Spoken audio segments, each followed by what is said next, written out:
Oke, assalamualaikum warahmatullahi wabarakatuh. Selamat datang dan selamat berjumpa kembali, sahabat-sahabat Garuda Fan. Timnas Indonesia semakin menggetarkan. Timnas Indonesia semakin memberikan sebuah aroma dan juga wajah dan warna baru. Kalau buat timnas itu nggak perlu nyari pemain naturalisasi. Nyari pemain sebenarnya kita itu pemain banyak, gudang pemain lokal itu. Naturalisasi itu nggak penting. Ya. Bisa nyari di daerah-daerah, di pelosok-pelosok, bisa cari pemain yang fisiknya kuat, yang mau kerja keras, itu banyak. Jadi itu makanya saya lihat itu ya, kalau ambil naturalisasi itu mainnya levelnya lebih tinggi dari yang pemain Indonesia mungkin nggak apa-apa, nggak masalah. Ini diambil naturalisasi pemainnya malah selevel dari berbahaya. Saya pikir percuma buat apaan nyari pemain seperti itu. Lagi juga di naturalisasi juga pemainnya di naturalisasi ini itu udah umurnya udah 30, udah 35, udah 29. Percuma buat apa? Paling di timnas bela cuma paling 1-2 tahun udah habis. Sebetulnya yang dikhawatirkan dari naturalisasi adalah membunuh harapan. Bukan membunuh kompetisi, bukan membunuh harapan. Harapan anak-anak muda kita yang kalau bicara bakat tersebar di mana-mana. Nah itu konteksnya nanti football development, gitu loh. Sekarang tidak membunuh. Yang dibunuh harapan. Jadi sebenarnya sinergi.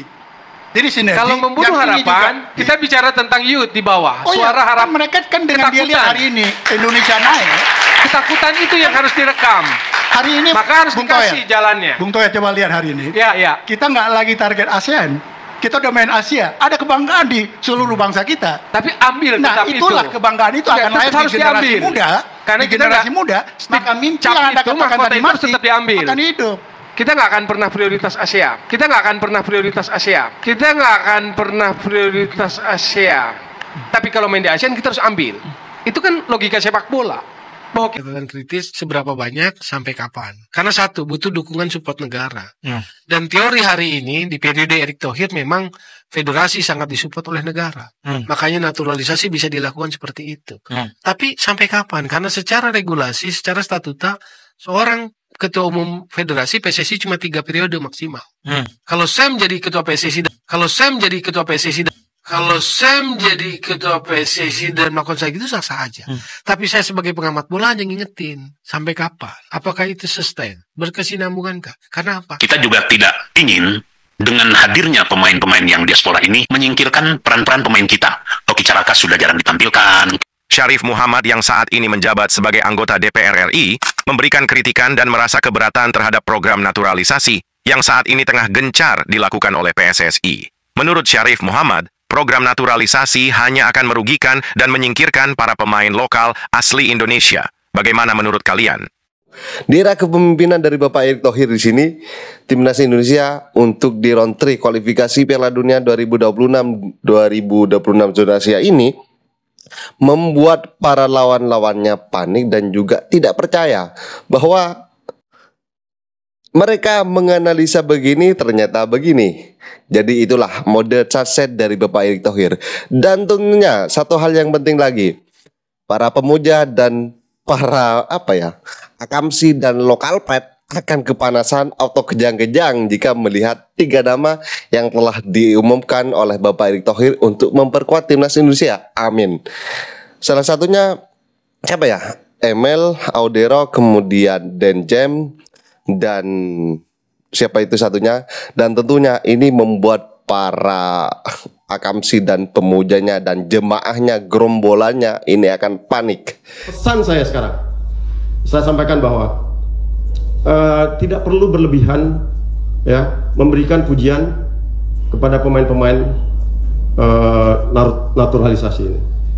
Ya, karena tanpa disadari pujian yang berlebihan itu bisa menyakiti pemain-pemain lokal kita. Ini sepak bola 11 orang. Ya, 11 orang. Perlu hati-hati di sini. Oke, sahabat-sahabat Garuda, biar gak salah paham dan mari kita tampar keras, mari kita skakmat dari para cawe-cawe dan juga omon-omon belaka yang suka dulu-dulunya mengkritik habis naturalisasi. Sahabat-sahabat Garuda, mari kita simak bersama dan mari kita bahas bersama. Pasti di sepak bola manapun ada persaingan. Ya. Jadi bukan naturalisasi datang itu menjadi penghambat prestasi kita atau semangat juang anak-anak bangsa gitu. Itu aturannya jadi motivasi karena kita sudah terbiasa di liga pun pasti ada pemain asing. Betul. Dan kita pun bisa bersaing dengan pemain asing. Saya sih menanggapi positif aja untuk adanya naturalisasi, tapi bukan menghambat pesepak bola muda untuk berkembang.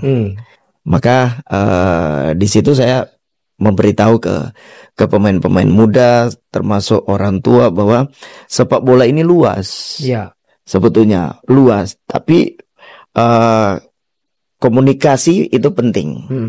Belajar, saling nanya. Kita bisa belajar dari sesama kita di samping. Betul. Kita bisa belajar dari sesama usia kita, ya kan? Bahkan kalaupun ada pemain-pemain naturalisasi yang bermain, kita bisa belajar dari mereka. Kenapa enggak? Namanya sepak bola kan, kita bermain tim. Emilio Audero, Joy Pelupesi, Dean James. Jadi Ketum PSSI mengumumkan 3 nama pemain naturalisasi baru bagi timnas Indonesia. Yang pertama ada Emil Audero, usia 28 tahun, posisi penjaga gawang, bermain di Como, kasta tertinggi Liga Italia. Kemudian yang kedua ada Joy Pelupesi, usia 31 tahun, posisinya gelandang bertahan, bermain di Liga 2 Belanda, nama klubnya Lommel. Kemudian yang ketiga Dean James, usia 24 tahun, posisi pemain belakang terkhusus, fullback sebelah kiri, bermain di kasta tertinggi Liga Belanda. Nama klubnya yaitu Eagles. Kita bahas masing-masing. Yang pertama, Emil Audero. Jelas kawan-kawan, kita nggak bisa hanya bergantung ke satu posisi penjaga gawang, yaitu Martin Paes. Butuh yang namanya ketebalan. Itu normal. Dan ya, bagi kiper-kiper kita yang berasal dari kompetisi domestik, dengan adanya Martin Paes, dengan adanya Emil Audero, hitung-hitungan di atas kertas sangat amat sulit pastinya bersaing. Ya, bola itu bundar, tidak ada yang tidak mungkin. Jika kiper-kiper kita dari Liga 1 Indonesia bisa memberikan penampilan yang istimewa, bukan tak mungkin dipanggil oleh pelatih timnas Indonesia. Salah satu persoalan bagi kiper kita ketika sudah tampil di level Asia yang berasal dari kompetisi domestik, kerap panik. Ketika panik, banyak implikasi yang bisa muncul di atas lapangan. Yang pertama, kesalahan dalam melakukan passing. Yang kedua, blunder dilakukan. Nah, yang dimana dua hal tersebut di momen timnas Indonesia sekarang ini sebisa mungkin harus dieliminasi. Ya, kita pun tentu nggak bisa mengatakan dengan adanya Martin Paes, dengan adanya Emil Audero, dengan adanya kiper-kiper top, otomatis gawang timnas Indonesia tidak melakukan kesalahan, tidak kebobolan dan lain sebagainya. Pasti setiap namanya kiper berkualitas tinggi ada juga yang namanya kebobolan, ada melakukan kesalahan. Itu normal. Tetapi sekali lagi, bagaimana mengeliminasi hal-hal yang tidak diinginkan. Dan disebutkan oleh Pak Erick Thohir, kiper ketiga bagi timnas Indonesia nantinya sebisa mungkin akan ditempatkan pemain muda. Nah, aku berpikir kawan-kawan, nama-nama yang sudah diumumkan oleh Pak Erick Thohir harusnya normalnya di ACC nih oleh Patrick Kluivert. Nah, kenapa? Nggak mau kita di suatu hari nanti ada justifikasi ataupun keluar berita perekrutan ataupun mengambil pemain A, pemain B, pemain C itu berasal hanya dari PSSI, bukan rekomendasi pelatih kepala. Nah, itu perlu kita luruskan. Dengan adanya Martin Paes, seperti dikatakan Pak ET, ya apa dengan ada Martin Paes, dengan adanya Emil Audero, seperti yang disampaikan tadi, semakin bisa nih memacu persaingan yang kuat bagi kiper timnas Indonesia. Case close ya terhadap kiper, ya aku pikir itu sangat amat penting. Dan Emil Audero dengan segala pengalamannya sudah layak lah untuk mendapatkan apa sekarang ini di timnas Indonesia. Aku nggak mau membahas drama-drama sebelumnya sudah pernah dilontarkan oleh keluarga dari beliau. Kita bahas dari sisi teknisnya ya kawan-kawan. Karena di media sosial masih banyak itu yang belum bisa move on dari apa yang disampaikan oleh keluarga Emil Audero. Oke, kemudian yang kedua, Joy Pelupesi. Ini menarik kawan-kawan, karena pada dasarnya kebelakangan Jairo menjadi salah satu pemain yang disebut-sebut akan memperkuat timnas Indonesia. Ternyata ada beberapa administrasi yang masih digodok dengan lawyer. Akhirnya muncullah nama Joy Pelupesi, usia 31 tahun, bermain di Lommel, gelandang bertahan. Dan ketika nama tersebut disampaikan oleh Pak Ete di media sosial, memang ramai mengatakan kenapa sudah tua, kenapa direkrut ini, sayang sekali, bla bla, formnya sudah menurun, form Joy Pelupesi ini kemarin pada saat ia bermain di klub yang ada di Inggris, bla bla, banyaklah justifikasi. Sekali lagi kawan-kawan, aku berpikir perekrutan Joy Pelupesi ini merupakan rekomendasi yang dimiliki oleh Patrick Kluivert dan stafnya juga ya. Sedikit banyaknya mereka dari Belanda, pelatih timnas kita, mereka pasti lebih bisa secara detail mengetahui sosok dari Joy Pelupesi. Pada dasarnya jika aku bedah beberapa bank data yang aku miliki dari data statistik kawan-kawan, ini salah satu sampel ya. Pada tahun 2020-2021 Joy Pelupesi bermain kawan-kawan. Dia diagram warna di tampilan ini, kemudian Lamin Diaby warna merah. Kita nggak fokus ke Lamin Diaby karena secara positioning Lamin Diaby ini lebih attacking, tetapi kita fokus ke diagram yang berwarna hijau. Nah, Joy Pelupesi dari data ini menunjukkan kekuatannya dari sisi bertahan, dari sisi defensif ketimbang dari sisi attacking. Nah, memang sosok ya Joy Pelupesi ketika kita bicara gelandang bertahan sangat amat provide. Nah, karena fokus sekali sosok dari Pelupesi ini pada tahun 2020-2021 ke gelandang bertahan, jadi ketika mengalirkan pada fase attacking, peran yang harusnya bisa dimanfaatkan, dioptimalkan dari Joy Pelupesi agak terrem, agak nggak terlalu menonjol. Di timnas Indonesia, ya butuh memang gelandang bertahan lagi untuk bisa menciptakan yang namanya keseimbangan. Gelandang bertahan ini bukan hanya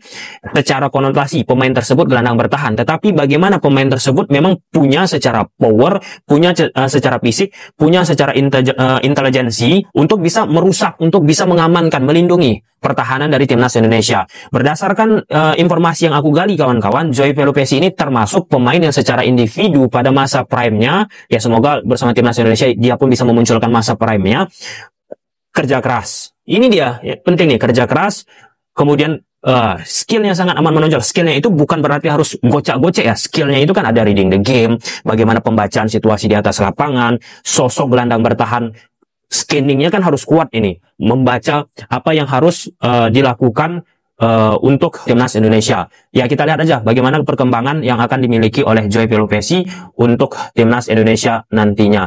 Dengan usianya 31 tahun tentu nggak lama, hitung-hitungan di atas kertas karirnya bersama timnas Indonesia. Tetapi semoga ketika dia bersama timnas bisalah mengeluarkan potensi yang seharusnya diharapkan. Oke, kemudian yang ketiga, yang terakhir ada Dean James. Dia 24 tahun, posisi pemain bertahan sebelah kiri, dan dia juga bisa hybrid ya di beberapa posisi. Ini merupakan data yang aku dapat kawan-kawan pas network, yang merupakan jalur umpan yang dimiliki oleh Dan James. Dia posisinya paling atas yang sangat amat tebal grafisnya, dan di situ grafis dari Dan James tebal beririsan dengan effort, yang artinya dari grafis ini Dan James sangat amat memiliki koneksi deras terhadap effort dari sisi memberikan passing, memberikan umpan. Nah, ketika kita bicara sosok Dan James, iya, dia sosok pemain belakang. Ia memiliki kemampuan mendistribusikan bola. Secara tipikal, klub yang dimiliki oleh Dan James ini kan kuat nih dari bermain untuk membangun dari kaki ke kaki.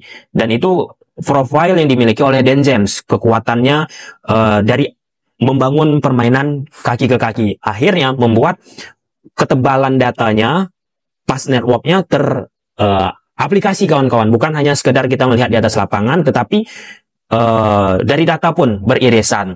Dan aku membaca juga ketika kita membanding-bandingkan, misal di posisi fullback sebelah kiri misalnya kawan-kawan, ada nama Kelvin Verdong, Sen Petinama, Nathan Choon, Pratama Arhan, Doni Tripamungkas, Dan James, nanti kan bersama timnas Indonesia dan lain sebagainya. Dan James ini salah satu pemain yang jika dibandingkan dengan Kelvin Verdong menjadi salah satu pemain yang bisalah bersaing. Artinya ketebalan untuk posisi sayap, bukan sayap, fullback sebelah kiri, back sebelah kiri memang sudah sangat amat tebal ya bagi timnas Indonesia. Otomatis mau tak mau akan ada beberapa nama yang harus juga tersingkir. Ya, realitanya seperti itu, fightnya seperti itu ya. Tentu bagi pemain-pemain yang tidak dapat lagi dipanggil timnas Indonesia harus bisa menunjukkan kemampuannya bersama klubnya agar bisa dilirik oleh Patrick Kluivert selaku pelatih timnas Indonesia. Luar biasa memang ya. Serem sih melihat sektor sebelah kiri dari timnas Indonesia. Jadi kesimpulannya, Emil Audero ketika direkrut oleh timnas Indonesia, ya pemikiran yang sudah benar lah ya. Segala kontroversi kita lupakan. Kemudian yang kedua ada Joey Pelupesi dengan Jairo masih proses administrasi. Ya so far so good lah ya dalam artikulasi untuk jangka pendek. Karena kan usianya tadi sudah 31 tahun untuk gelandang bertahan yang memang kokoh dari timnas Indonesia. Kemudian yang ketiga, Dan James. Ini salah satu pemain di Eagles, kasta tertinggi Liga Belanda, memang dibicarakan dan bahkan diiris-iriskan dengan Kelvin Verdong. Dan James lebih unggul katanya. Nah, itu kan situasi yang ada di atas Liga Belanda. Kita nggak tahu nanti bersama timnas Indonesia bagaimana. Nah, kaitannya soal chemistry tadi. Apakah bisa secepatnya di-upgrade, dipadukan oleh Patrick Kluivert? Itulah yang menjadi PR sesungguhnya. Oke, sobat-sobat Garuda Fan, jadi bagaimana menurut kalian? Saya rasa cukup statement barusan, silakan ditulis di kolom komentar. Dan jangan lupa like dan subscribe channel ini agar kalian tidak ketinggalan informasi penting khususnya timnas Indonesia. Salam sepak bola keren, salam sepak bola bersih. Bersama Bapak Erick Thohir Timnas Garuda Jaya. Bersama saya, salam olahraga kita Garuda.